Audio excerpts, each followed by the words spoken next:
All right, I'm gonna be.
I'm doing fantastic from fucking hot, sunny London. I mean, England is just fucking burning up, but luckily my hotel has aircon, which is not normal in England. So I'm just very happy. I feel like you need to. I feel like you need to start over that intro, Sinjin. I think we need the English accent from the UK from you. Oh well, apparently we No, don't have sound, so I think I got set up with this anyways. I was gonna do like this Cockney accent. Hey, governors, coming from sunny, balmy London. That's about it. Sorry, I can't screw it up even worse than that. That was Well- pretty do I get a redo? Can I redo the intro? I was just informed apparently that there was no audio until I introduced Sinjin. So Yeah. Oh redo it. man, you're fired, bro. You're fired. look, I told you guys this is gonna be an evolving show. We're gonna be trying new things every week. We have a new little intro sequence that I hopefully everybody saw. I thought that was really cool. So I'm just gonna go ahead and restart. Fresh slate. Let's go. All right, fresh start. Then we'll start all over again. All right, got it. It's Yep. like I was never here before. All right, go. Ladies and gentlemen, welcome to The Block Sauce, your weekly web show that serves up the juiciest discussions and debates in the world of Web3 culture. I'm your host, Jim Kieran, and we've got an incredible panel of experts lined up for you today, so sit back, relax, and get ready for some serious sauce. So first up, we have Sinjin, a member of the Wolves DAO and ETH Lizard, plus a Web3 game designer for My Angry Yakuza Girlfriend. He's not afraid to tell you how it is either. So how are you doing today, Sinjin? Round two. I'm doing fucking great with my Cockney fucked up accent, governors. Sorry, it's an inside joke. If you saw the first part of it, you get it. Yeah, but apparently I'm just looking like a fucking idiot right now. I'm in London, happily in the aircon. It is a very lovely few days of very hot sunniness of global warming. But happy to be here from my afternoon in the UK. Awesome, glad to hear it. Joining Sinjin, we also have the former CMO of Walker World and soon-to-be founder of an undisclosed and unnamed project, Shay. How are you doing today, Shay? hello. I'm doing fantastic, Jen. Just enjoying this Friday Junior. I like to call Thursdays Friday Juniors. But no, just doing fantastic. Staying busy, enjoying this weather. Sounds good. Sounds like it's a little hot over where Sinjin's at. How's it over where you're at? I'm currently in Dallas, Texas, and it's like perfect right now. It's like 73 degrees and sunny. I'm jealous. It's not that warm here, not yet, but we're getting there. And last but certainly not least, we have Jorge, a Web3 gaming consultant who specializes in marketing and business development. Everybody give it up for Jorge. How you doing? Yo. I love these intros. I love that we got to redo it again. Hopefully we do the show once, right? We're not doing this show twice. But if we are, let me know because I got to clear my afternoon schedule. Just excited to be able to spend the panel with talk about Web3 games. We were at, Sinjin and I were at 3XP last week. That was wild. It was great to see finally gaming evolving to fun to play instead of the play to earn bullshit that we were in. So it's going in like the right direction. I'm excited to have this conversation. Thanks for having me on. That's great. And that's our whole panel for today, guys. And now that it's complete, we're just going to jump right into the topic for this week, which is Bullseye or Bust. Are Web3 games missing the mark? And the reason I bring this up is we see a lot of games that are starting to come up. They're launching their alphas and their betas, and they're getting a lot of hype. But it seems like a lot of them are failing to remain in the spotlight for longer periods of time. So I don't know if maybe it's a retention issue or a gameplay issue, and that's what we're here to discuss today. And Sinjin, I know you got plenty of input on games in this space. So I actually want to start with you. What exactly do you think games kind of are lacking right now? Like, what are we missing? Is it just a time factor, or are they too focused on finances? Like, what's your thoughts? I think finances are driving a lot of it, of what we don't kind of see under the water, under the surface, right? But the reality is that a majority of Web3 games that are showing what they got in terms of what they call an alpha or a vertical slice or so and so forth, or their beta, right? Most Web2 gaming studios would not call those things that, right? And so, like, it's kind of, I'll give one example of Big Time, because I think Big Time is it's pretty well known. What happened with them was that they come out, they're saying they're a AAA title, the first for Web3, and they come out with a demo, and they have a certain, whatever, X amount of content of a level, and everyone's going buck wild crazy for it for about a couple of weeks, right? But then they don't come up with anything new for like 6 months, 7 months, 8 months and counting, right? And I understand where the development cycle is from that. Is like maybe they had made the development as a demo, just as a standalone demo, and then now they've actually gotten down to actually making the game. And that's common when you're like crunching for a demo for, GDC or something like that to present something. But if you call this not a demo, you call this an alpha, or you say that, it is going to be a playable very soon and we're close to launching, and yet that doesn't really happen. And then you have to kind of ask yourselves, are these people all amateur and just unprofessional, or is there something more at play here? And I want to say that there's probably something more at play, that whether it's they've released these NFTs or certain expectations, or whether they want to stay relevant in the conversation. I mean, we launched our NFTs, and I've said this many times, is that I totally probably did everything wrong that you could do in launching a free NFT collection. I didn't put a deadline on it. I thought it was going to be for gamers. I wanted to make it easy. I didn't create any FOMO. And then I ended up drip feeding it. And now it's like, fuck it. I don't even give a shit. Like, if you're not a gamer, and I don't think you're really a gamer, you're not referred to me by 5 people, I'm not giving you my NFT now. Now I'm like totally the opposite.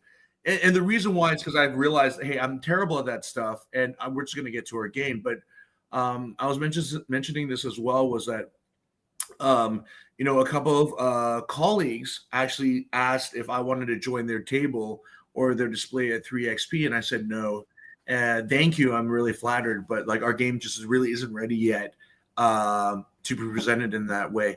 But I would say that our game that's an alpha, we only release it for 2 hours every night in this first round, right? So that we can make sure liquidity is there, that the staff is there, the marketing is there. Sometimes the studio head is there. Sometimes I'm there. A marketing guy is there. Sometimes the head producer is there. And we do the play test together for the full 2 hours, right? And now we have a new build coming out. But I'd have to just say, honest to God, I feel for a lot of these companies, because I think that the strain of developing in the open and the way that they've received the money and the expectations they've kind of put out have put them in such a bad position that they have no choice. I mean, for me, of course, I'd like to stop using my own money to keep spending it into my own company. But fuck it. I mean, I'm here, I'm committed, I'm bootstrapping, whatever, right? But other people, like, they don't have the same situation where they can bootstrap. And so, yeah, that's the general feeling I do get. I'm not criticizing any of these efforts, right? It's just unfortunate. I think something that we need to add to what Sinjin is saying is, let's take a step back for 1 second, right? And realize that we're in the crypto space, right? What has the crypto space done for years? Hey, 1,000x returns overnight, 10x, 2,000, 5,000x returns overnight. So the expectation in this space is like, hey, I'm going to go buy your NFT and tomorrow the game needs to be built, right? Like, I need the game tomorrow. And you see it on crypto Twitter. I even heard the other day like, 3XP was great, da da da, followed by GDC, but this game was there and they didn't have anything updated from GDC till then. And I'm like, again, it's the setting that we're in, right? And because of the setting we are in, I think that's why this kind of conversation is happening of like, is it good or is it bad? Personally, right? Like, there's no Web 2 game that you've ever played in beta on an alpha tester that, hey, here, try this, try it, drip feed it. They've never done that. But again, let's look at Web 2 gaming, Web 3 gaming, right? Yeah. We did a pre-seed, we do a seed, we do a private, then we go into a Series A. There's these steps of funding that we have in Web 3 gaming that's why they need to do these kind of little short baits to get people going so that they could go to investors and say, hey, I need another $10 million because look, we got all this hype going, but we need to build the team out. And so it's just the way that we're in. I think over time, and I think we're seeing it right now, we're seeing more Web3 games being built in silent and Web2 games coming in silence, and they're going to release when they're ready to release so that people that euphoria that you have that right now with Diablo, that you're able to spend 80, 90, 100 hours playing Diablo right now. That's the that's marketing right there, right? Like that's the marketing you want. If you see somebody playing that kind of hours, it's a good game. No Web3 game could do that yet, right? And so I think that as we're seeing the Web2 games come into Web3, that's the effect that they're going to want. That's their business plan or business model. They're like, we ain't releasing anything till we're ready. I think it'll change over time. I have some follow-ups off of those, but first I want to see if Shay's got any input for this. Absolutely. Yeah, I agree with everything Sinjin and Jorge said. And I also have so much FOMO from not going to 3XP. I'm so jealous. It looks like it really, okay. We can bond in our FOMO together. I was so close to going. I've just been slammed, but it looks like it was a fantastic event, which is like, I feel like a really bullish signal, even in this bear market that we're in, that people are still bonding like over their shared love of video games and over their shared love of the space. And like Courtney said, like a lot of people are building in silence right now. And so it was really cool to see the content and stuff that came out of that. I think like some of the places that Web3 games are missing the mark. One thing that I've seen games do is sort of cringe to me is going heavy on the multi-chain approach, for example. And I think it starts to become like complex and convoluted and confusing. And I think that in the Web3 space in general, you'll see a lot of Web3 projects do partnerships, announce things pretty impulsively, and there's not a lot of strategic or intentional thought given to the actual like infrastructure behind things. Like, do you really need to be partnering with all of these chains? Like, I think the focus should be on gameplay. It should be on fun, because that's what makes gaming.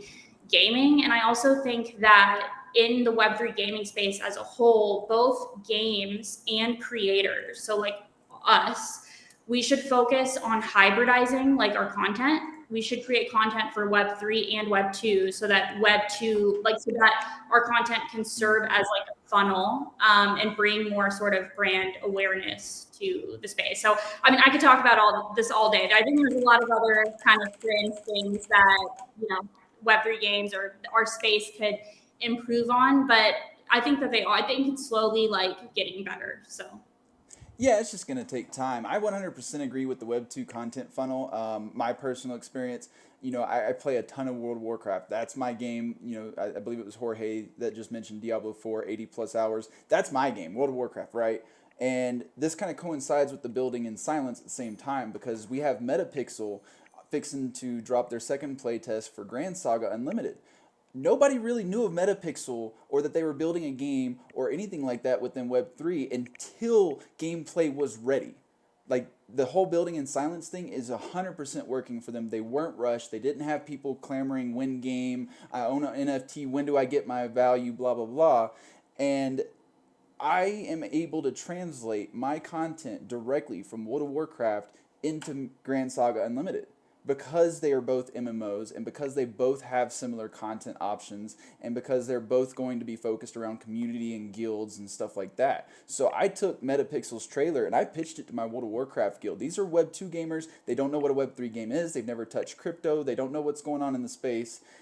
And I didn't tell them it was Web3 or blockchain, and they were like, "Let's do it! Like, let's set up a raid group and let's go play this game in this next playtest." Right? So 100% using Web2 content and those communities and building in that space and finding ways to build your reputation with them, get close to them, let them know that you are a safe, reliable person.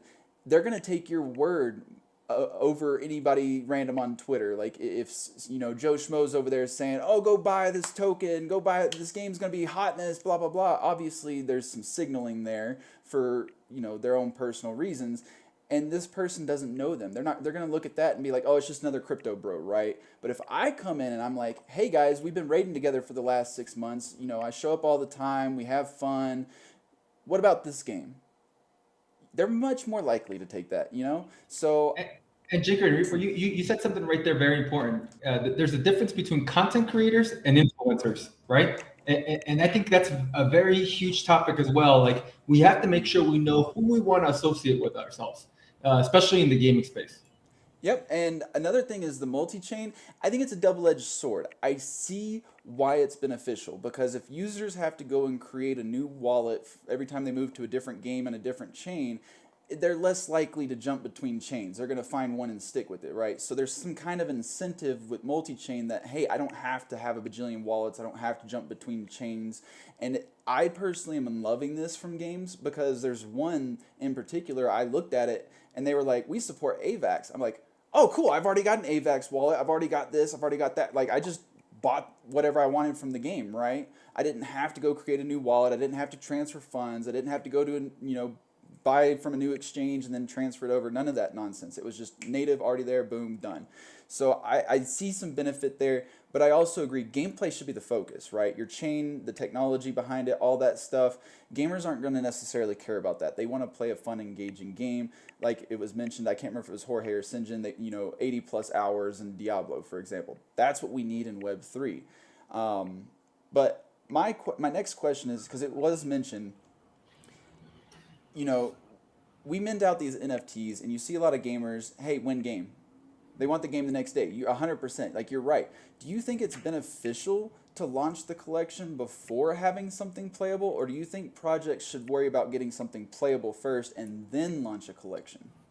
I think it's all depending on where the project is. And as long as the project is disclaiming that, hey, the NFT funds are to keep funding the project because we're still 10 months out. So you are being an early investor in the game.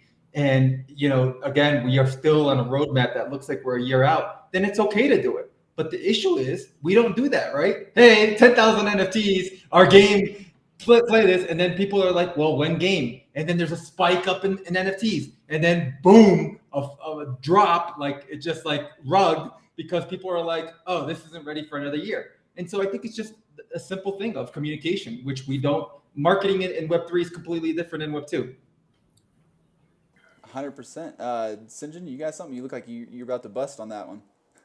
No. I totally agree with Jorge on it. I mean, it totally depends on where the game is at. Where Megapixel is an established IP and also game, and so for them, they already know the game's going to work, right? They just don't really know how well it's going to work with the Web3 component or how that's going to be fully integrated with it, or how it plays out. I guess they have obviously the plan. Whereas other projects like myself, where my team is very strong and as good as any other AAA team. Well, not AAA game, but AAA team in the industry, right? I mean, that's the level of my guys, right? We're right up there, right? But in terms of creating discourse around our game without the NFT, with the game still being a year away from now, right? And wanted to be participating in that, conversation, we couldn't do it without the NFTs. We just couldn't, and that was a very deliberate thing because we had our VS1 done in October of 2022, Mm-hmm. and we showed that to partners. But in October 2021, having a VS1 so early that is like basically the structure of the complete game. To my knowledge, in October 2021, there were very few companies that were at that level, right? Being VS1 meaning like it's fundamentally, the slice of the whole game. Yeah. Yet the community members that we did show it to, or the VCs that we did show it to, they say, "Is that it? That's it? Like that's all it is?" Or like the graphics look like they're from the 90s or whatever like this, or so on and so forth. And I wanted to beat the shit out of some of these young analysts because I'm like, you just fucking disrespected me and my entire fucking studio, and you know the background of our team, and you could say bullshit like this because they didn't know shit, right? And in that time period as well, myself being much more out there and calling out this fucking retardedness, excuse my language, I think we don't use that word anymore, but this idiocy, right? Then the space has really evolved and become more knowledgeable about like what is what, right? But it's a matter of being part of that discussion. Now, if you want to do it, and that's the other thing though too, right? Is this a matter that we build a Web3 game and we use Web2 Rails to promote it? Then, okay, we all shut the fuck up and make sure we have $50 to $100 million ready for an ad spend, right? And then just lay it out. Or is it Web3 and there is a benefit to having the community before the game comes out and a different ownership structure, right? And that ownership structure gives us different avenues for marketing. And that's what ultimately I'm hoping. I'm not busting out my guns yet in terms of the marketing yet, but when I do, I'm not going to have some lame side party at a bar with like 5 people and give out hoodies, okay? I'll be damned if my company gives out hoodies, okay? Or a baseball cap or whatever. Good on them. They're like the most unimaginative people on the face of this planet, okay? Maybe a bottle opener or something. Yes, the NC-17 plus sticker there, the Meiji. All right. We had a lot of time. We had a lot of fun, me and Jorge. But what I'm saying is I'm also looking for a more innovative approach for marketing. One way is also that I would like to get a team of female gamers playing the game and mimicking the game in the sense that, here are 5 gamers who are female and they're going to go at it, right, with their Mickey characters, right? And then doing not just a streaming piece on it, but doing a production piece on it. Like a full-on, here's the backstory of this gamer, here's the backstory of this gamer, here's the backstory of this gamer, and set it up. And like these girls are going to compete right now and see who's the baddest bitch in Web3, right? And then give them a fucking trophy and let me get 2 guys in G-strings with 6-packs all oiled up and present it to them, or however they want it. 2 girls in G-strings presenting it to them. I don't know, whichever way that they feel. The Meiji way. The Meiji way, But I don't want to just do it the same fucking bullshit way that everyone else is doing. And so that's why, if we're really talking about community, it's not even a Web2 community. It's got to be something special. But it's a lot of effort, I'll tell you that. So yeah, I think it's something really important here is that, again, Web2 marketing and Web2 games is completely different than Web3, right? I mean, we're using Diablo as a reference here a lot, right? They were on KFC, on the container, in the bag. They had a billboard in New York. Yeah, they had a billboard in New York City. All that, right? Do you think they were on Twitter doing Twitter Spaces, spending Twitter ads, doing that about Diablo? No, right? Because that's not what gamers are. To be fair, I saw Twitter ads all over the place. Okay, yeah, but it wasn't like something like, I would love to see what like the ad spend was on it if you do the breakdown of it, right? Whereas Web3 games live on Twitter only, right? Like they're like, oh yeah, I'm at like 20, 30K followers, and like, yeah, we're gonna do it. And I'm like, yeah, but gamers don't live on Twitter, right? Like, I mean, sure, maybe a percentage of it, but they're on Steam, they're on Epic, they're in the Play Store, they're on the Apple Store, they are in the Arcade Center. That's where gamers are, right? And what Diablo did with the outside marketing is bring in and give eyes to those that are not on there. Hey, look what we're building. Look what we got. Come try it out. And so again, it's just marketing, right? Like it's the way that the Web3 space markets. And again, it's because of backstep to what crypto was. 100x, 10x returns, everything was on Twitter. Hey, come here, da da da. We're still almost using the same tactics that cryptos used 2 years ago, 5 years ago, and you're just applying it to games. I do have a comment from the viewers. However, first I want to give Shay a chance to get her opinions out on this topic. Sure thing. First of all, I love Sinjin's hot takes. I'm so here for that. And yeah, this is pretty like divine timing and pretty funny because Sinjin and I just recently connected because of the initiative that he's doing, trying to onboard more female gamers and have them beta test and stuff like that.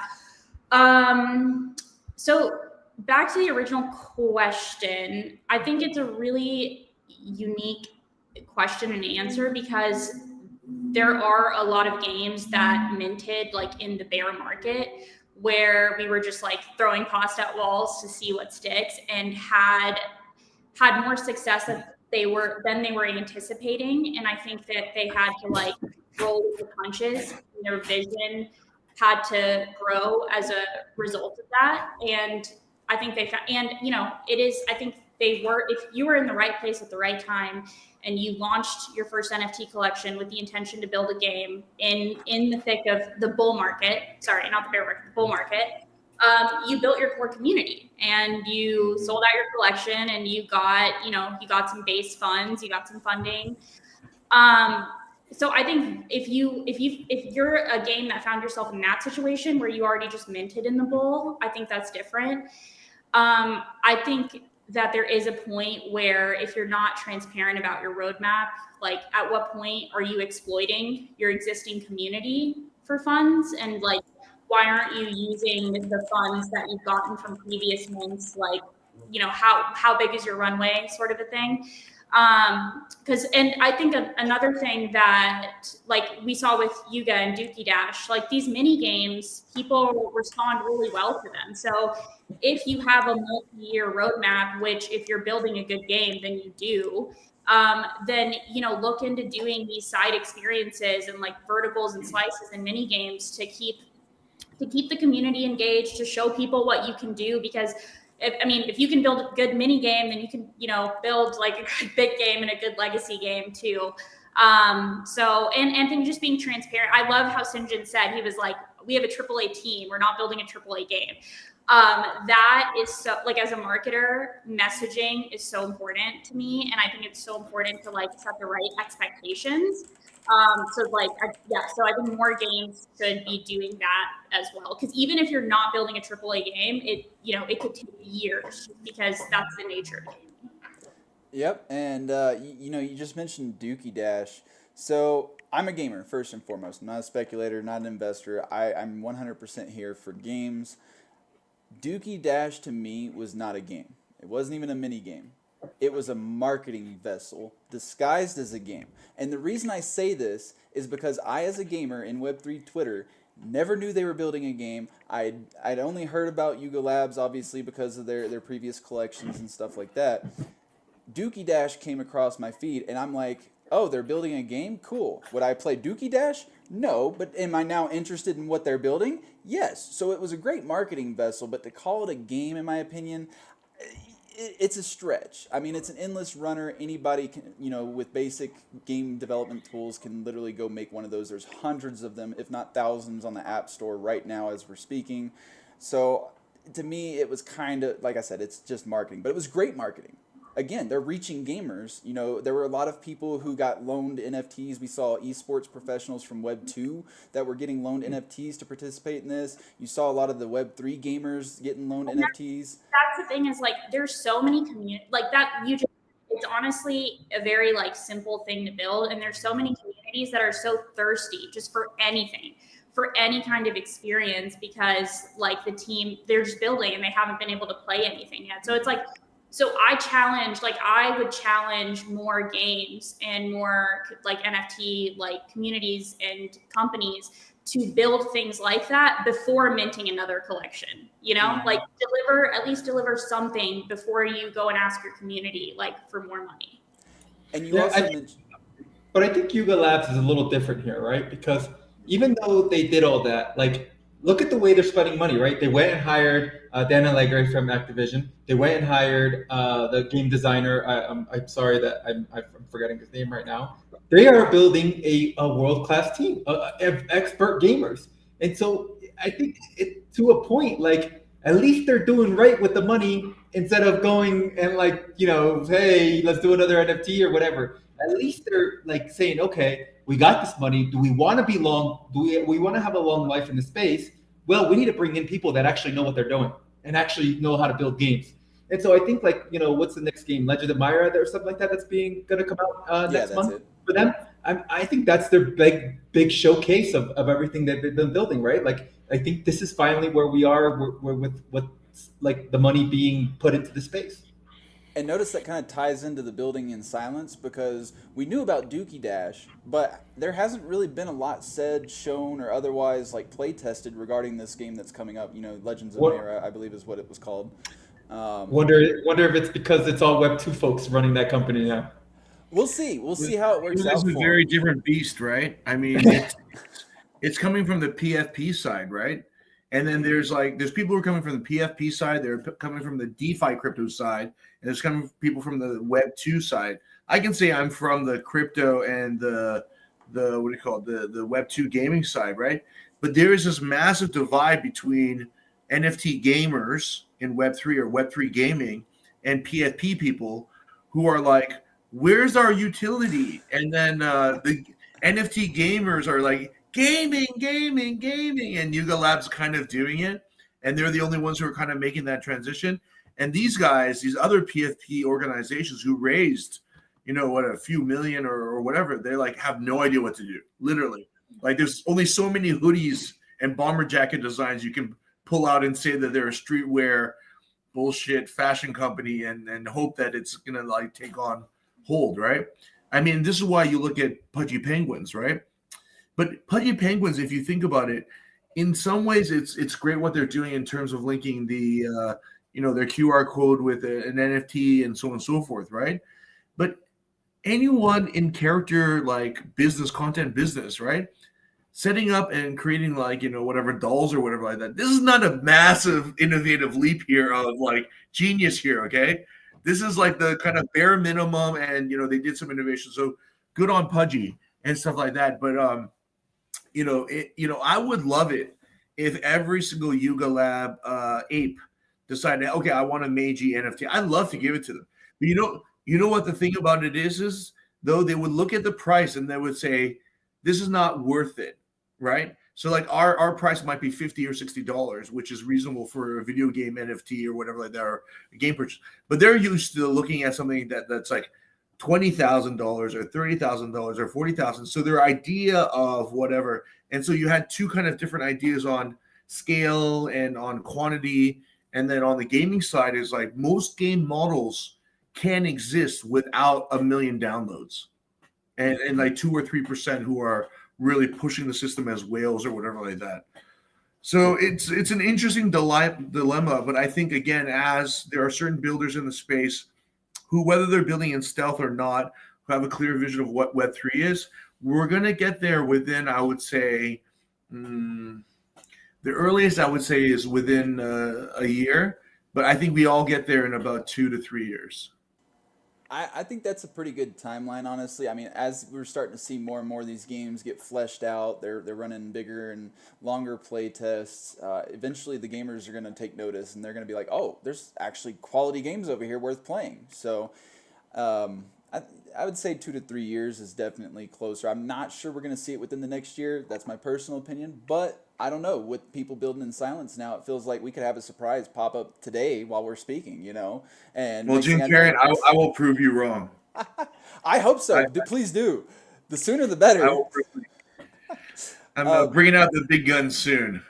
Great. I'd love to hear it. Now, Shay mentioned roadmaps, and I want to bring this up in conjunction with this viewer comment. And they said setting realistic expectations is very important. Lore is a great way to carry over while building and ties directly to marketing. People should double down on that aspect. Now, when I hear the word lore, that makes me think world building. Like we're starting to develop like what players are going to be doing in the game, where they're going to be at. Like maybe it's a whole new planet world, how they got there, that kind of stuff, right? And I've only seen a few games realistically do this. Like I think Dimensionals is doing that. They got their little animated shorts that they're doing. We've seen it a little bit with the Grand Saga Unlimited trailers. They kind of have some cinematics and stuff going on. Do you guys like think that that's a great way to go about it, or do you think not every game really needs to worry about that? It's going to be more of a genre type of deal. I personally think because a lot of Web3 games aren't engaging in lore, that it can make you stand out and be like a differentiating factor. And like lore is such a big umbrella term.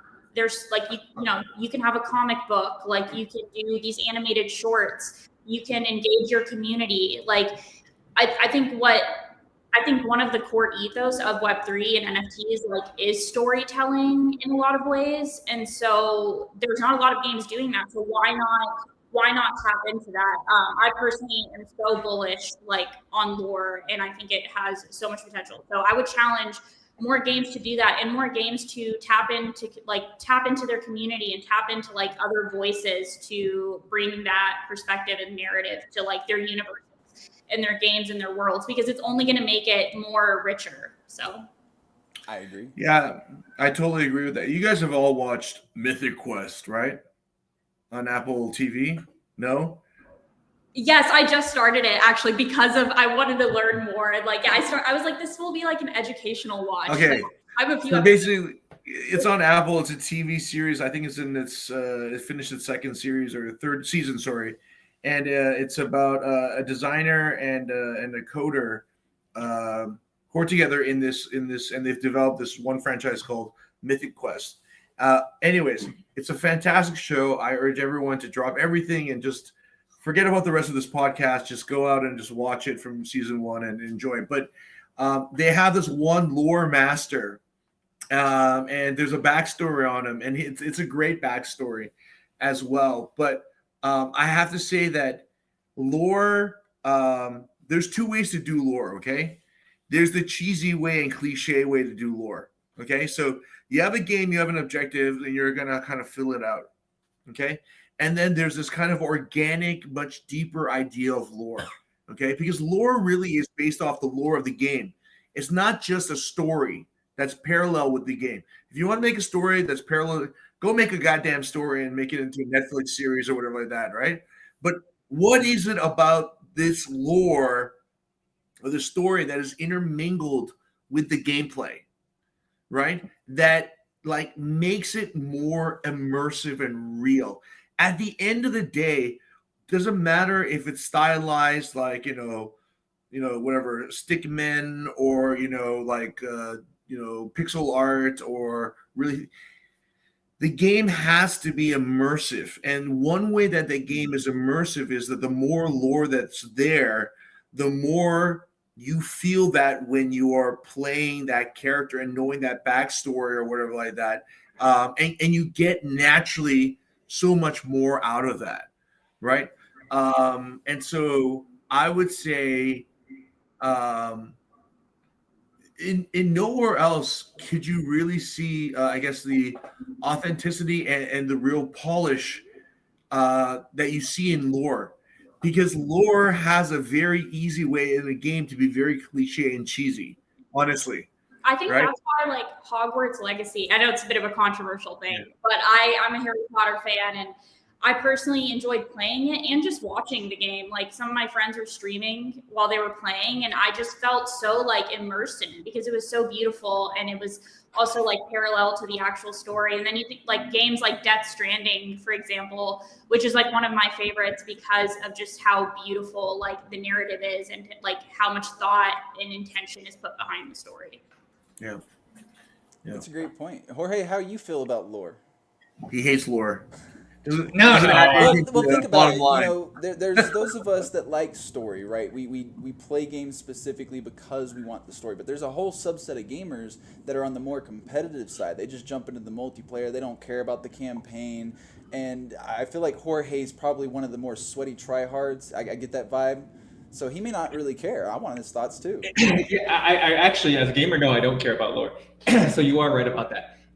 And here's the thing to it. Like, I almost want to take, let's use Pudgy Penguins as an example, right? Look at it, the animations that they've built, right? It's not really a lore, but it's in animations of like, hey, like it's something that the things are relatable to you, right?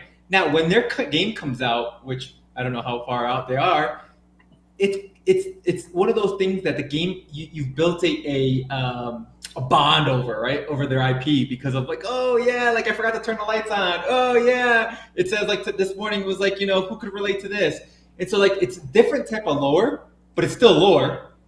Yeah, I think it just depends on what game you're going to put out, and I don't know what Pudgy Penguins will put out, so it's going to be interesting to see. But there are many ways that lore is a must need for every game, but every game could use it differently. Exactly. Yeah, but I want to differentiate lore as just generic IP, and leave generic IP as generic IP, and say lore as that kind of that backstory or the narrative, right, of Pudgy Penguins. They came to be because there were thin penguins and there were pudgy penguins, and then the pudgy penguins survived because they were actually cuter, and the humans didn't club their little pudgy penguins to death because they like pudgy ones rather than thin ones, and therefore the pudgy penguins actually have this ulterior motive for world domination where they will club the thin, good-looking, athletic Jorge type of humans, and they will leave the pudgy, fat, Sinjin types to help them co-rule the world. That's lore. See, There you go. the way I always explain it to people is Halo, right? When Halo, like the very first Halo came out, internet wasn't necessarily standard on consoles. Most people that played that game played it for the campaign and co-op, right? But over time, as internet was introduced to consoles and it became more mainstream, people started jumping into the multiplayer just as much as the campaign. So I feel like the story kind of builds the world and gives players purpose of why they're here, why they're playing the game. The multiplayer is like, hey, I want to keep playing the game. I want that replayable factor, right? I don't want to just finish the campaign and call it quits. I want to keep playing it in some form or fashion. So I think that there's a balance to be had there. But on this, the opposite side of that coin, look at a game like CS:GO, right? I don't jump in there hoping to find a campaign. I already know there's no campaign. I specifically play that game to point at people's heads and left click. So, I feel like it really depends on the game that you want to put out. I believe it was Sinjin that said that 100%, because not every game necessarily needs that lore in the game regard. But look at the CS:GO competitive scene. Look at the rivals that have fired up. Look at the crap talking that people are doing. There's a different type of lore that still goes on even within those competitive games, and that's your community lore. So I believe that lore has multiple levels and elements to consider. That's a great point. So that's a fantastic. And I want to say that it was probably Jorge who had brought up the other point about different lore with different games. I have this very bad aura where everything that is like really intelligent gets attributed to me. I don't know why that is, but that's not always true. Jorge usually says, "Oh, I love Jorge. Actually, we pretty much spent the entire time together at 3XP, and we're both like non bullshitters, and we like to kind of get down to it. I'd like to say that Jorge is definitely more operational, more grounded in the moment. Obviously, as a founder, as a designer, I'm a little bit more far-reaching. But it's really good to see when I'm with Jorge, anyways, and we're in these discussion groups, that he pounds it from the short term, I pound it from the long term, and there's really nothing left in the middle but mush and mash. But it's a good combination. But I'm so glad that we have you guys on the panel to kind of make some nice happy clouds and Yeah, stuff. I have to chime in on that too, because I actually I met Jorge at my first NFT NYC last year. We worked together with Arcade CMO gang. But yeah, it was amazing seeing him in action. Total business development, partnerships, networking beast, and he's an absolute blast to hang out with. So that's what I love about this space it is actually like small, and it's a community, and we work with the same people. The people that are here to stay are here to stay. So yeah. But yeah, I wanted to bring up that lore from the esports side because there actually is a project, and we were doing pretty well with it. For those that don't know, Meta Ops, rest in peace. We kind of had a theme going on in the background. We actually would pit content creators against each other, and to this day, I'm still the 1v1 king. Nobody took my crown from me. It's a little late to do it now, but we'll see what the future holds. They haven't completely closed the doors on the project, but I believe that there were some funding problems. They had to shut down the servers. It is what it is. You know, it happens. But hopefully we'll see it come back. And I want somebody to take my crown from me. But that was the whole like running lore in the background was, you know, Bryson went against Cairo, or not Cairo. It was oh man, I already forgot his name. I can't remember, but anyway, Bryson went against him. Bryson lost. You know, Spike went against him. Spike lost. I went against him, and I finally won. So we had this whole like streamer competitive storyline going of who was better. And then once I won, Spike wanted to play me, and you know that kind of narrative is still a form of lore, in my personal opinion.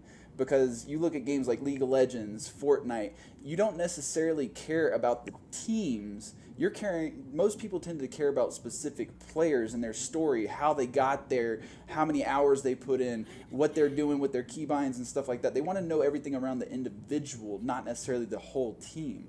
And I think that is a portion that we tend to forget. And I would love to see more competitive games in the space kind of leverage that and build those types of narratives and get each person's community involved. Because think about it, if me and let's say Bryson are going at it and we have our communities rallying behind us, rooting for us, they're showing up to the stream, you know, they're posting on Twitter, go Jing, go Spike, go Bryson, whatever. That's a lot of extra added engagement that you're getting from building these stories around that competitive scene.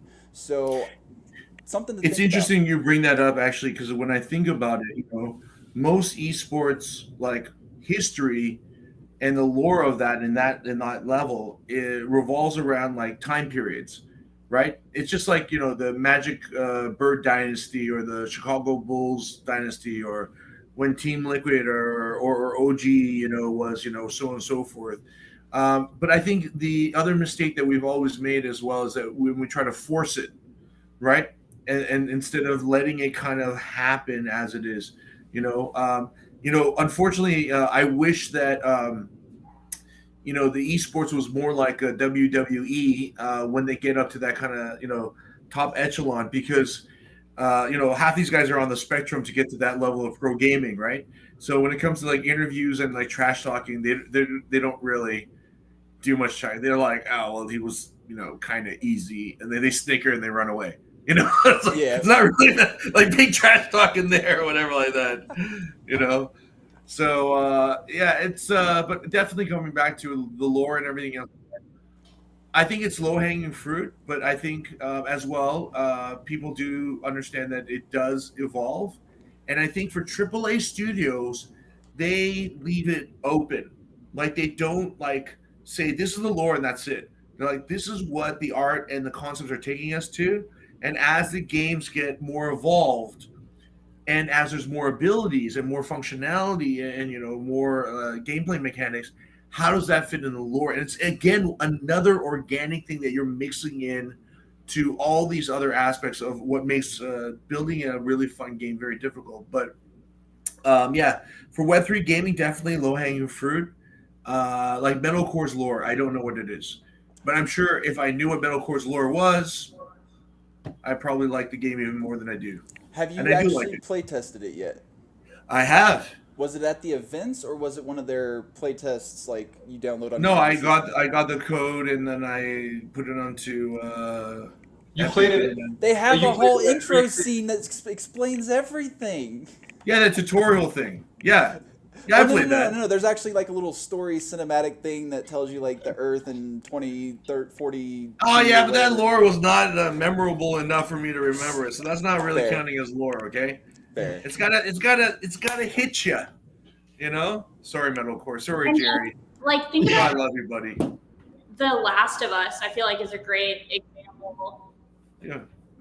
That's actually a good point. Another one that came to mind whenever he mentioned, the impact, right? The new Halo Infinite. Now, not talking about the multiplayer, we're not talking about the servers, not bashing on all the negative, but the intro to the campaign. If you played that game and you like, love, hate Halo, I don't care what your stance is on it, you cannot deny that the intro to their campaign was probably the most memorable that we've seen from them in years. Like, I would argue probably since Halo 2, maybe 3, but the intro was so impactful. You knew why you were there. You have a purpose right off the bat. Everything's going to heck, and you're just trying to get off the ship, right? Really fast paced, pulls you into the gameplay really quickly, but it's still providing that story. Just opening with the Star Wars wall of text, I mean, I'm going to be honest. Vanilla World of Warcraft, that's how our story was delivered. It was all through text. There was no cinematics. There was no voice lines, nothing. I skipped everything. I did not read anything. I just wanted to get to the end of the game, and I wanted to enjoy the game. So I would argue that the word impact right there was 100% nail on the head, and I hope that Metalcore can definitely do something to bring that added effect and really pull players in from the start. But overall, the gameplay is good at least. No. Now that we're talking about it, I'm kind of remembering some of the lore, and I remember that this is a perfect example where the lore is purposely or whatever, it's incomplete, right? Because they don't get into the different fractions and what this is. And if you look at their NFT art is pretty fucking cool as well, right? But this is a part of, like, the game is in alpha, right? And so is the lore, right? Yeah. And I would say, though, if you can, figure it out one way or the other, then I think it is such an added plus. But I'll say that even with our lore and stuff like this, I was saying as a game designer, like, what is not my passion, but rather what is my inspiration for the game, right? Like, people ask you, what was your inspiration for the game? And I can give you an easy answer, but the answer that I ended up writing was actually a very thoughtful one, which wasn't the reason why I made the game like that. I never had to think about it, although it was kind of apparent until I was thought about it, because there are three things that people have told me, okay, other VCs and publishers, okay? Can you please take the ass out of the PFPs? Can you like just make it like a square thing and make it less racy? And I'm like, no, I don't care if it makes you feel uncomfortable. Like, you should celebrate the fact that this animated fine art, PFP makes you uncomfortable because you are a perverted minded person rather than appreciating the art. So I guess you probably will not go to the Met Museum and see the butt of Aphrodite's, which is a beautiful butt, right? There. I know, I'm serious. I mean, it's a great sculpture. I like to visit her and see her bum and her beautiful form. But I'm not thinking perverted thoughts here.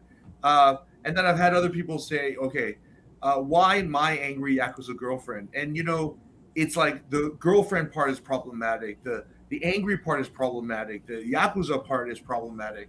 And it's the Yakuza part is problematic because it's with girlfriend or angry and people, they don't want to piss other people off or whatever like this, right? And the last thing is, like, a lot of people would be like, why does it have to be so wacky with, like, these different weapons and stuff like this? Like, why can't you be one genre or the other, right? And for each of these things, I've said no. Not because I'm being stubborn, right? Mm-hmm. It's because then why the fuck would I make this game then? Why? So this is just my opinion. Yeah. When I first saw it, I had that same reaction, like, ooh, this is a little too on the hot and lewd side. But then I was like, well, the artwork, though, because I do have an art background. I actually went to college for 6 months, an art college, because I was going to go into 3D animation. And it shifted my perspective on how I view art now. And whenever I look at it from an artwork perspective, I'm like, this is really cool. The only thing I want to see is, I think My Angry Yakuza Girlfriend should be named My Angry Yakuza X, and then you introduce a male collection, and I want to see some Speedos. I'm just saying, not all of us are straight men. I want some Speedos. That's true, because honestly, it's like we sexualize women, so why not sexualize men too? Like there should be a balance. Can you guys wait for season 2? God, you guys are giving away the alpha. Can you stop? The alpha is like, we need to cut You this know, video, cut this, edit this out because see, but season 2 is ruined now. Shay, you're saying sexualized women, right? But then again, it's a lore that puts it into the perspective of why is it like this, right? You know, it's a thing is like as a designer, or let's say that in the same way as a game designer, as the same way you are a writer or an artist, right? And in the movie where that picture behind me is in every scene where I'm getting upset, right? That no detail is kind of left to chance, right? In the same way, I mean, even the picture and the pose of that particular picture is meant to be that single intimate photo just for yourself, right? Of your girlfriend, right? So if you don't have a lewd, dirty picture of your significant other, I don't know what kind of Puritan life you're leading, right? But everyone should have a nudie shot somewhere in their back pocket or on some USB drive, you know? You know, That's love. I was gonna argue against that, but then I thought about it and I was like, I probably shouldn't open my photos right now, because you know, thinking about it, my boyfriend has sent me stuff. I'm not gonna lie, and that's a great point. And I think about my parents. My dad needed help on his phone one time. Don't look through people's photos. That's all I'm gonna say. So it You happens. should be You're happy. right. You're happy. You should be happy your dad's still active and enjoying his life. Kudos to your dad. Power to your father, man. True. You know. But I always just like to bring that up because I've noticed a lot of collections that don't include women, and yours is actually on the flip side. Yours doesn't include men, which, given the game and name, title, and everything, it makes sense. And if you read the lore on the NFTs, everything it meshes. It makes sense. So if you're worried about, you know, that collection, go read the NFT lore. Like, go look behind it, and you'll find there's more to it than just a lewd photo, right? And I think that's where the disconnect is people aren't reading what's on their NFTs. I've noticed with a few different projects, like the Bornless is one, for example. You buy their NFT, yeah, there might be some little in-game value, but the real value is the story attached to that nobody reads, whether it be on OpenSea or wherever you view your NFTs. People should check those out more. A lot of these collections have full-on stories behind it.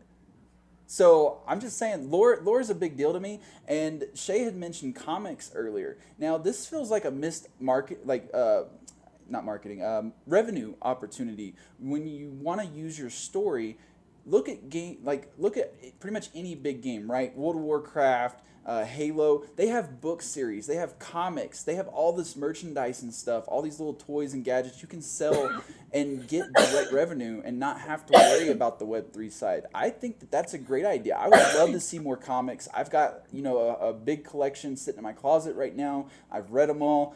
I love collecting them. It's another form of collecting that we could introduce, and you don't have to go and develop for it. You just have to find a publisher and an artist, right? Yeah. Well, and a writer, obviously, but hopefully you're writing your own lore, getting the community involved, so we'll see about that one. We've already done that, and we already have a comic book publisher that we've spoken to that we would like to move forward with and stuff like that. Yeah. Alpha. I know. Well, no, but we put a pause on it. And the reason why we put a pause on it is because the severity of the situation in terms of where Web3 is going, it basically takes up all my time, right? I almost feel like there's not an echo chamber, but like we're kind of like in this period of time where it's like we've all made these airplanes and we have to cross the Atlantic to get to America in it, right? And we're pretty sure that these things are going to fly, right? We've tested it, we've kind of whatever, but no one's actually really made it to the Atlantic without like burning up and blowing up into 1,000 pieces, right? And until we kind of do that, like, and we figure out the route and the engine size and stuff like this, and it's so viable, then you know it's kind of taken up all my attention, right? But you know, I think for what's the lore naturally would be is create a comic book, and then if it's compelling enough, a series, right, and then a Netflix series, and that would be pretty much the holy grail of, you know, whatever. of the game itself, and ours lends itself to it. But if you were to type in, like, because some things that, even using the word lewd for my PFP collection, I'm not personally insulted, but as a creator, I am like sad because in Asia or Korea specifically, no one would ever look at my collection as lewd, never.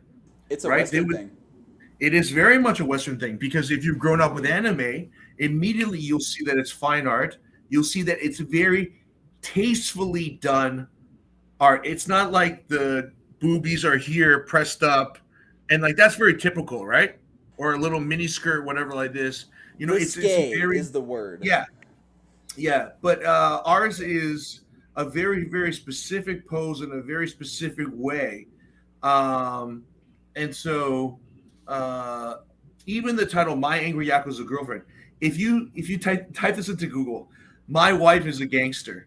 This is a Korean movie series that was hit series, right? That this guy, he marries a girl. He doesn't know she's actually a leader of a gang, right? And she's like the most badass girl, and she's basically beats the shit out of everybody. And there's like, and you know how popular this is? My Wife is a Gangster is 1, 2, and 3, you know. And there's this one Korean movie called My Sassy Girlfriend. Do you guys know about that? It was made into remake with whatever. It's about this. I won't give away the ending, but it's about this boy who finds this really hot girl, and this girl is like a psychotic alpha woman, and she basically enslaves this boy to being the perfect boyfriend that she thinks that he wants her. And then the guy actually falls in love with her, even though she's a complete psychopath, right? And then after that movie, for about like 15 years, Korean girls thought it was okay to try to enslave men in general, right? I mean, that's how much of a cultural effect this thing had. So in Korea, like, or A Handmaid's Tale in Korea, we have a lot of strong feminine women who are absolutely deadly. I mean, my wife is, if you see her, she's a very petite woman, but she's a killer. My God, I am like an angel compared to my wife in terms of her mentality. You know, Is that why you're in the UK? that's why I'm in the UK without my wife and the 2 boys. I've been forced to come out here. My wife ordered it, and therefore it's being done. Yeah, I mean, going back to the comic and talk about this, right? Is you have to understand the audience, right? I think like if you look at gamers, there's a very a high chance that they're also like into the comic scene, right? And so like there's a relation there, right? And so I think like as you make games, you're almost not saying bound, but your likeliness of creating a comic that's going to be a hit will be a lot higher because there's a relation there, right? I think I just speak for myself in a sense, right? Like we know that what we like and what we don't like, and it's across like everybody, right? Yeah. So I actually dived really into it, and it's really interesting because right now, the entire comic book industry model now is all about IP. It used to sell like every 2 weeks. They used to sell like whatever, like I don't know, 500,000 prints or whatever like that. Now in one single month, you'd be lucky if a title gets 100,000. It's massive, right? And so what they're doing is basically using these comic book series as basically potential Netflix or movie or whatever like that. So if you look at Spider-Verse or you look at what's going on with the MCU for this next part, these are plot lines which are like literally 10, 15 years old. Right? I mean, like the Thanos one, yeah, Infinity Gauntlet, whatever like that. That was like when I was a kid, in like the whatever mid '80s that came out, right? And so that's changing. But like I was being told, like we need variant covers, we need shiny covers, and then they would take it to like the comic book fairs and stuff like that. And I actually met a couple of the publishers. I won't tell you which ones, but there's only a few right now, anyways. At New York Comic Con, right now, I brought my boys.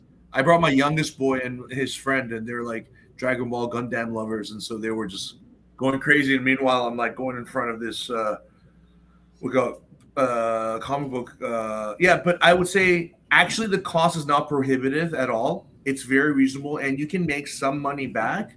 But the effort and the time is quite a bit. And then there have been talks with a lot of people where a lot of people are looking at doing an entire anime series. Okay, but in an anime series, man, that's like a 2-year endeavor, right? That's not a joke, And Unless that you then got an you're in-house talking. animator. I don't even know about that. I mean, this it's gonna take a long time. It's gonna be a lot of effort. The voice actors, the rest of the things, like, compared to a game, like the voice like stuff is just it's just I so much more. I'm just saying I wouldn't underestimate some of these communities because the Dimensionals, their animations so far have been really nice. I could definitely see the voice actor side coming into play. I personally have told, like, I made a post a while back, like, hey, I want to get into voice acting. And if a Web3 game is looking for voice actors, like, let's see if I'm a good fit, And I got 0 hits. So it's not even like people are looking for community help. If you're out there trying to pay people when people within your ecosystem are already like, hey, let's work together and see if we can, make something work. Because Yeah. I've got studio equipment, I've got VST plugins, I've got everything ready to go. I just need practice and a script. So Yeah, but there it is, like the script, right? And so, like, previous to the script is like all these other things. I mean, it's a huge production, right? I mean, it's there's like dimensionals, whatever, 3-minute clip, and then there's like a 25-minute, single episode of, like, yeah, like the scale is just You can is use just something else.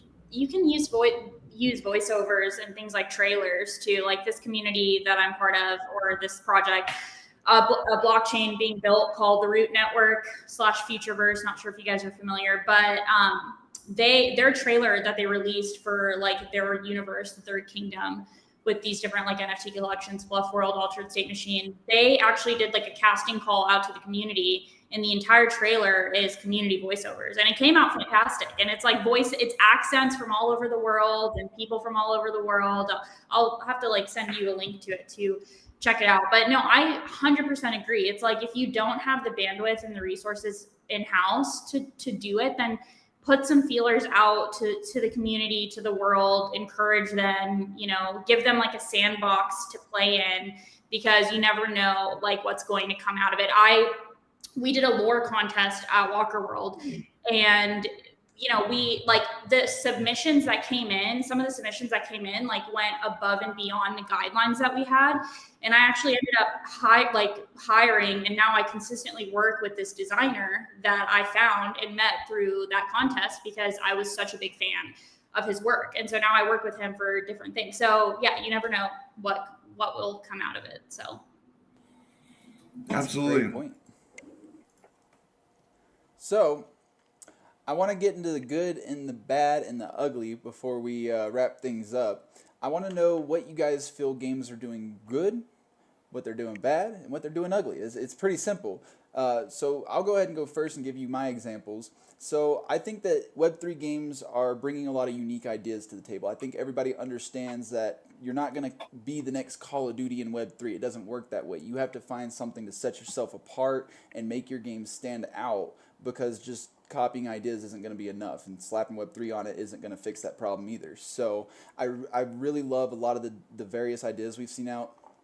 Again, I'm going to put Sinjin up on a pedestal. My Angry Yakuza Girlfriend is one of the most unique games I've seen in the space. I think they're the only one within their genre in the Web3 space, so they've already got a leg up in that regard, and there's not too many in the Web2 space that are doing what they're doing either. So I think that they're onto something really good there. Another one that comes to mind is Nemots. They're the most unique TCG I think I've ever played.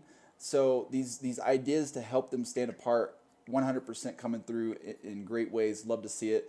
The bad for me, however, is gameplay loops. In most of these games, after probably 30 minutes to an hour, I've experienced the whole game. There's nothing really to keep me engaged and want to log in every single day, and I always reference World of Warcraft, and everybody's like, well, World of Warcraft's got 20 years of development and content. Ladies and gentlemen, I don't know if you play World of Warcraft or not, but nobody's going out and doing content that came out 20 years ago. There's a few, very minor group, but most of us are playing the content that is current. We're playing what came out with this expansion, or what's going on in this season, which seasons only last, I believe it was 4 to 6 months, somewhere around there. So when you think about it, the content we're currently playing came out 4 months ago, we're still playing it. It's not about 20 years. You don't need 20 years of development to bring out a core loop that people enjoy playing. It didn't take Among Us 20 years to develop a game that blew up either. They actually launched their game and it was out for 2 years before it blew up. And they don't even have crazy amounts of content. They don't have like multiple bajillion game modes. They don't have raids. They don't have dungeons. They don't have none of that. It's a simple social game that just it plays well and people had fun with it, you know? So that's, again, gameplay loops. Find something that keeps people engaged and want to log into your game on a more routine basis. And then the ugly, I'm just going to say it, play to earn. 100%. I know that we're beating a dead horse with that one, but play to earn is a very regional system. If I was living in Africa, yeah, I'd probably love play to earn because the way that currencies and, you know, I'm forgetting the word, conversions work, it's going to be a lot more valuable to me to earn from a game in Africa than it is here in America. Because in America, after grinding for about a month, I can maybe buy a cup of coffee at Starbucks, right? That is not life-changing, it's not impactful, and it's not reason enough for me to stay playing most of these games. So there's my list. What have you guys got? I want to just like harp on your last comment about play to earn. So I think yes, I agree with what the play to earn, but play to earn has its own community, and it's not the gaming community; it's the gambling community. If you look at what play to earn is, and you look at a casino, there's reason why people go to casinos, right? Like I'm a fan. I know Simpson's a fan, but play to earn, that's their audience, right? Because essentially what you're doing is you're basically gambling in the game. And people like that because think about the people playing, the slot machines or whatever. It's still the same thing. And just think it's being gamified, right? So there is an audience for that. It's just not the gaming audience. And play to earn trying to go after the gaming audience is where they messed up. They should have went for like where casinos, gambling, and all that stuff. Like people that actually like would appreciate it, right? Because if you probably put a play to earn game in one of those casinos, they'll probably do really, really well, right? Because they're like, oh, cool, and now I got to buy this or that, and I got to grind, and I'm gonna make a couple dollars. Cool. They would love that, but again, it's just the wrong audience. So what you're telling me is that play to earn content it will do well on Kick.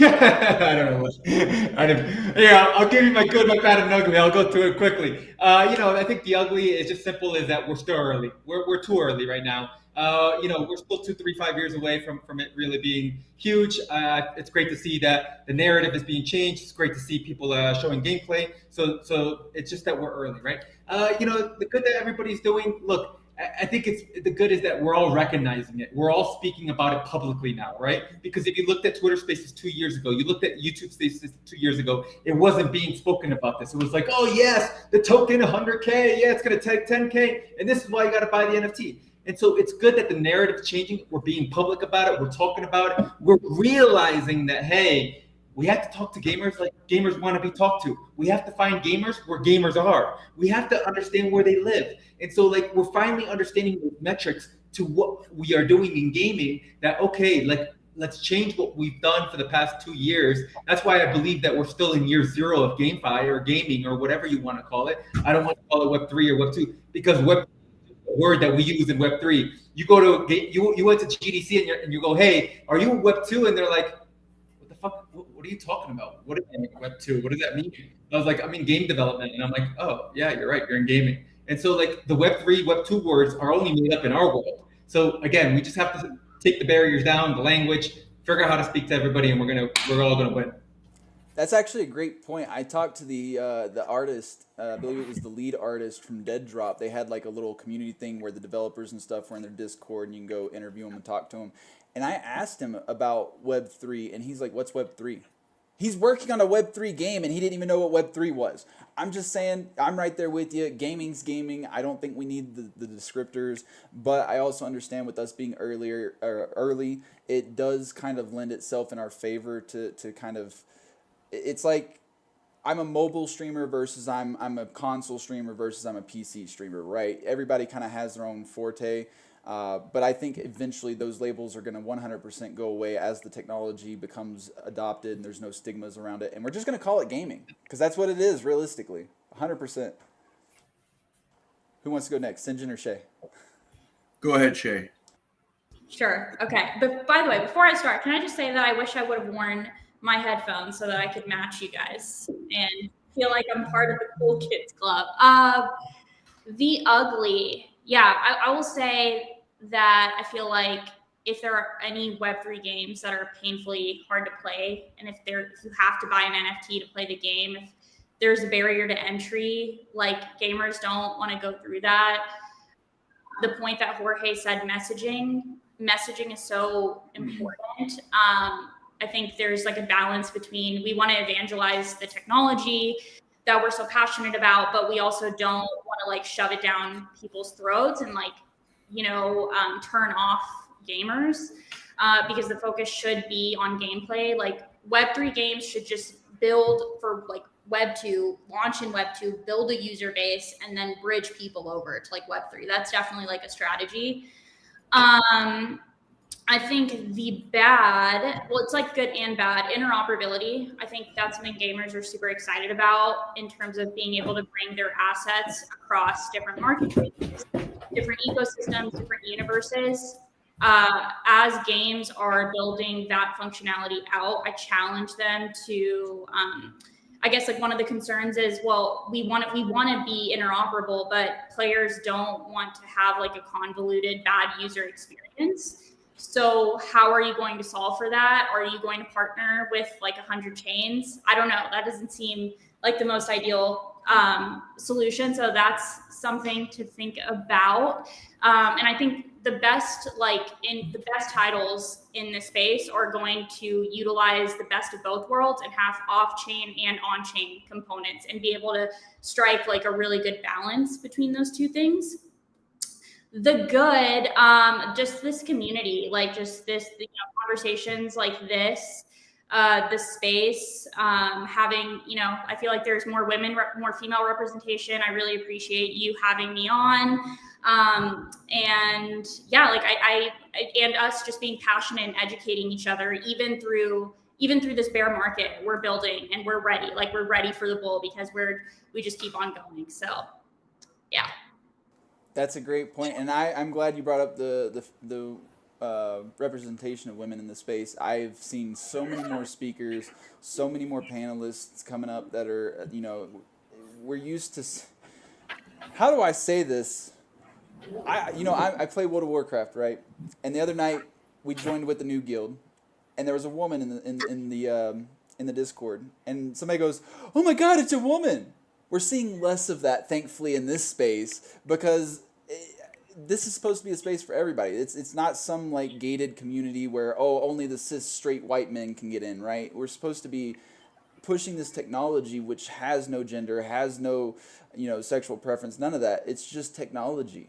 And when I see women in these minority groups getting pushed out of the space or men shouting them down, that's whenever I'm like, no, like shut up, get out of my space. I'll kick people for that. So 100%, we're going to keep pushing this forward. We're going to leave those toxic traits from Web 2 in the past, hopefully.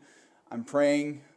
But with that being said, Sinjin, what's your take? Because yours, I love yours. Yours are always spicy. For the good and bad and the ugly, or just for inclusiveness in general? The good, the bad, and the ugly. So I think the ugly that's kind of departing is like the entire market of crypto is totally like destroyed at this point, and everyone who's capitulated has capitulated, and I'm gleefully happy. I'm so happy every day when my gas prices are like 12 gui or 15 gui, and I know that all the Mem Pepe whatever Mongi whatever guys have totally like busted out their load and they're just all spent and they're all done. And I think that goes into the fact that to the opposite side of the good is that whenever you do something completely brand new, nobody could validate actually what you're doing. So either you're the biggest fucking imposter and you're just bullshitting your way through this all, or you're a fucking pioneer genius with courage and you're laying it down. I had this one person come up to me and she said, at the conference, she said, "Oh, Sinjin, I'm getting ready to hear your bullshit for the day." And she smiled and she thought it was a funny joke. But what this lady doesn't understand is that actually I'm not bullshitting, right? I'm never bullshitting. I may be making a joke, I may be exaggerating, I might be having a fun, but I'm doing it very deliberately. You know, all these other little kids can bullshit all they want and then try to make themselves puff up what they want to say or whatever. But with the people who are in this space who are not bullshitting, who are not imposters, who are moving and pressing this thing forward, it is working out. And there is something beautiful here that it may not be, what we all intended to be, and we may not have fully defined what Web3 is, but there definitely is something there. Shay, I think you're a very lovely lady. But if you knew what I quote and I tweet, it's basically this thing about gutless wanks. And fundamentally, what I am calling out the gutless wanks are those people in the industry who think that we're going to be able to compete with Web2 games just by abstracting away the difficulties of Web3. But in some ways, I feel like until we face those difficulties straight up, right, and embrace them and see what the benefit is of even having them, then we can't start to abstract it. And I agree, there will be a point where there will be an abstraction, but not now, not yet, when we just haven't kind of gone to know. It's like a marriage. You can either go into the relationship and marriage and keep not arguing and trying to keep the honeymoon going, or you can eventually rip off the bandage and tell each other how much you really fucking hate each other, and then actually know who the other person actually is beyond the honeymoon, the honeymoon, and then build a relationship. I'm gonna say, like, being married 15 years, it's fucking tough. Is that the good, the bad, or the ugly? Yeah, well, but that's the really beautiful thing. The really awesomely good thing is that it's good because it's so fucking ugly sometimes. It's still the most beautiful fucking thing you got, right? And we're just not there in Web3, right? We want to be this ugly duckling that's not really an ugly duckling. Wink, wink, we're actually all swans, right? But we're not. We're fucking ugly ducklings. And some of us are going to be ugly forever, and you just ain't going to make it, okay? The other little ducklings are going to quack you to death, and you're just not going to make it. But for some of us, I hope that we will definitely make it there. In terms of inclusiveness, the only thing I can say this is that myself being Korean and being in the United States as a foreigner, I look at the other Asian Americans and they whine a lot, okay? Like, how come there are no more roles that do not, depict us as not? And fundamentally, all the Asian Americans want to be basically depicted as cis white males, okay, fundamentally, okay? And then when they're not, and they're typecast into whatever, then they're upset about it, right? But all I can say is, why is it different now? Is because most of the females and people that are in the space right now are coming in as builders, as founders, right? And that's a big difference rather than just a consumer. And for every single person in whatever minority or underrepresented space, right, you can demand and you can ask for representation. But if we're in a space enough that those barriers are not really there, then reach out and just fucking grab it and then make it whatever we're going to make it, right? And then that's what I would say that's the benefit right now. And listen, if someone says and they're like being a real dick or whatever like that and say, you don't belong here, right? At the next conference, you can introduce me to that person and I can have a talk with them. A non-physical, intellectual, stimulating talk where I could probably say nice things and open their minds. I'm more than happy to do that for anyone here, especially Jorge. I know he's getting discriminated because he's a good-looking, special service kind of looking guy. I could talk about this forever. Like we should have we would need like a whole other spaces to talk about this. But it's funny because those microaggressions are almost like never direct. They're subtle and they're like over time, and it's just like a vibe. Like if you don't know that you're like in a boys club until like way later. So I honestly wish that there were more direct things like that, because then it would be like super easy to weed people out.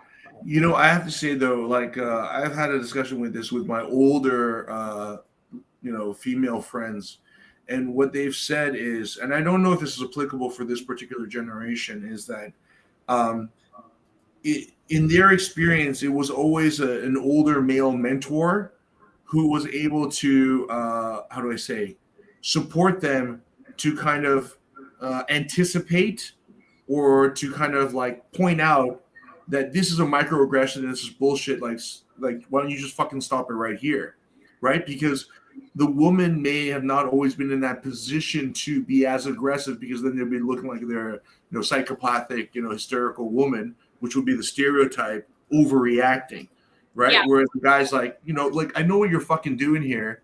She's here at the table. Relax, and let's have a fucking discussion. Stop acting like you got a small little dick and, kind of be a man, Yeah, honestly, like some of the best mentors and bosses and colleagues that I've had, like, are men, because it is a very like tech, crypto, startups, gaming, all of this Web3. It's a very like male-dominated industry. So yeah, I would say that is, I've had like male mentors and colleagues like definitely do those kinds of things for me too. Yeah, I don't know, like it is male, quote unquote, dominated because there's a lot of males in it, right? But what I'll say is that, there are, different segments of males. And, one thing is that, males are trying to help males out in a very proactive way, right? And I don't think that's always extended across the board. I give one anecdotal thing is when I was in grade 5, I was in Montreal, and there was a blind man who came in to teach us Braille, okay? And I was fluent in French at the time, and he was blind. And he said, do I have a volunteer? And I said, I'd volunteer. And then he'd teach me to read Braille. And I thought it was the funniest thing, because I knew that he did not know that I was Asian, right? Because I spoke fluent native French, or Quebecois French, and no one make a joke about that or I'll be upset, okay? Because Quebecois French is still French, yeah. But I always felt that as well. Like when I'm in Korea and I'm meeting someone older, when I was younger in my career, I could remind them of a nephew or a son, right? But when I was in America, the most I could remind them of is like their son's friend who was Korean. You know what I'm saying? Like it's like that kind of bond for them to kind of, put out their hand and say, okay, look, we want you. I'll mentor you. I will go on a limb for you. It wasn't always there, right? And I think that's very much less so. So when they talk about company culture, they're not really using it as an excuse that you can't learn the company culture, rather that, this company culture really isn't a place for you, or we don't think it is, and therefore we have no initial connection. Therefore, you don't match the company culture, right? It's not even a chance to learn it. But I think for Web3, I think it is what we define it. But I would also have to say, like, still, like, courage, people, it's still something that we'll all have to stand up for. Mm-hmm. And be very active for. And it's not going to be easier just because it's a new whatever. But I think also understanding where people are at. Yeah. If I met someone who says to me, and this happens a lot, okay, I'll go to like Midwest somewhere and they'll be like, wow, Sinjin, your English is real good. I can barely hear your Chinese accent. And I'd be like, I know. I mean, I've tried real hard to like work on my Chinese accent when I speak English, right? Obviously, I have no fucking accent at all. Maybe I have a Texas accent or something, right? Or a Canadian accent. But because of their perception of me, because I am not white, therefore I should have some accent when I speak English, even if no one can hear it, right? I mean, it's just a given. But I know a lot of Asian Americans will be very offended by that. They'll be offended, and I'm born here, I'm second generation here, I'm third generation here. But I'm not offended. It's not because I'm not an American citizen. It's because if I'm the only Asian person they've ever interacted with, what am I really expecting from their behavior, right? And so in some ways, I'm like, I make a joke out of it and say, actually, you know what, I'm Korean. Number two, if I do have an accent, it's going to be a New York or Montreal or Texas accent, right? But I'll tell you one thing is you got a really funny accent, actually, because you sound like a fucking hick, right? And then we'll laugh and drink some beers and do some pot or something like that. Not that I do pot in illegal states, which is not allowed to be, but if it is, then we'll break bread and stuff like that and take it from there. But I think things like 3XP, it's been good, right? I think it wasn't so elitist. There were some elitist parts to 3XP, like the final party, which Jorge got invited to, but I did not. But if they're gonna say it was an exclusive party, then they should just said it was an exclusive party, and people would have not waited for it. So there is some exclusivity and elitism still in Web3 and crypto in general. People want to be cool, people want to be superficial. But again, I will do my own side event for Meiji, which will be the most off the fucking event ever, right? And I will purposely not invite certain people to say that you are so fucking cool. I'm not gonna invite you, and if you fucking come, I'm not gonna let you in. And if you make a fucking big deal out of it, I'll even make a bigger fucking deal of it, right? Just for principle's sake. All right, that's enough Sinjin ranting and being an old grumpy dude. I love you, Jorge. Well, to be fair, this is the part where we open it up. If you guys have any final thoughts, particularly within Web3 gaming. I'm curious, what's like the meaning behind the name of the show, the Block Sauce? I saw a funny comment from Jorge. It was saying maybe we should have called it the Spicy Sauce. All the spicy takes today. I mean, we threw a bunch of names at the wall, and at the end of the day, this is the one that just kind of stuck because we are dishing out the sauce, and it is blockchain related. So. Plus now, so I'm gonna be fully transparent. And I just got a message. It's also a spicy take on Web3. So. Oh, okay. Yeah. But I used a little bit of AI to generate some content for the show as well. We got a little catchphrase, and obviously we got a few sauce, inserts here and there. So that goes a long way for branding and marketing. Absolutely, big fan of ChatGPT. Any other comments? No, I mean, just excited. Thank you again for having us on.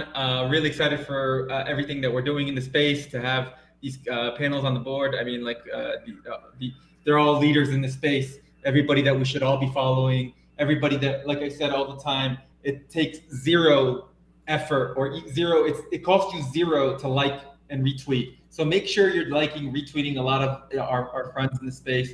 Web3 is small. Let's get our audience bigger. Let's bring them in together. Let's work together.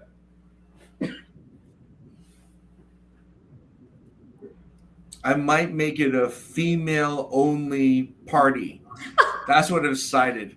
And the only guests will be men in G-strings lathered in tanning oil. So if you qualify, then Jorge, I'm looking at you, buddy.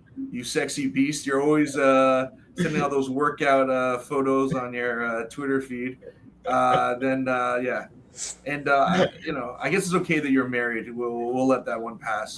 We'll find I'll think about that. I'll think about how to make this a really epic party and as inclusive as possible. Somebody once told me there's a rule regarding rings and zip codes. We can get away with it. Jorge, you're fine. I guess I'm in season 2. Okay, you guys are getting all the alpha go. Oh my god! All right, and with that. That's a wrap, folks. Another electrifying episode of The Block Sauce is coming to a close. But before we say goodbye, I want to extend a huge thank you to our phenomenal panelists for their insights and expertise. I would say let's give them a round of applause, but we're not on Twitter Spaces. So, I mean, if you're at your house, I guess, just clap or whatever. I would like to see the emojis, but we don't have that luxury yet. We'll see if we can get Spaces reintroduced alongside the video. No promises. I'm a techie, but I have my limitations. And we couldn't have done it, of course, without our amazing viewers and supporters. Your engagement and passion fuel our drive to bring you the hottest topics and thought-provoking conversation week after week. Remember, the sauce never stops flowing. Stay connected with us on social media, share your thoughts, and suggest future topics for us to tackle. Your voice matters too. If you've missed any previous episodes, make sure you go back. They are all on, I believe, YouTube currently, and I believe LinkedIn as well. So whatever platform you're viewing from, you should be able to go back and catch last week's episode, which was our first pilot. This is technically the first actual episode. So yeah, Happens every week, Thursday at 2 p.m. Eastern, and it's brought to you by ReNFT. So if you're looking for a platform to help with your game's NFT rentals, make sure you check them out as well. They are a great group of guys that can onboard you and help you through the whole process. We also had a community call with the CEO last week, so that should also be available on YouTube and LinkedIn. Make sure you guys check it out if you have any questions, if you're a project looking for more information. It was a really good time that I got to sit down and ask them some questions and kind of get some feedback on what they're doing now and what they're doing in the future.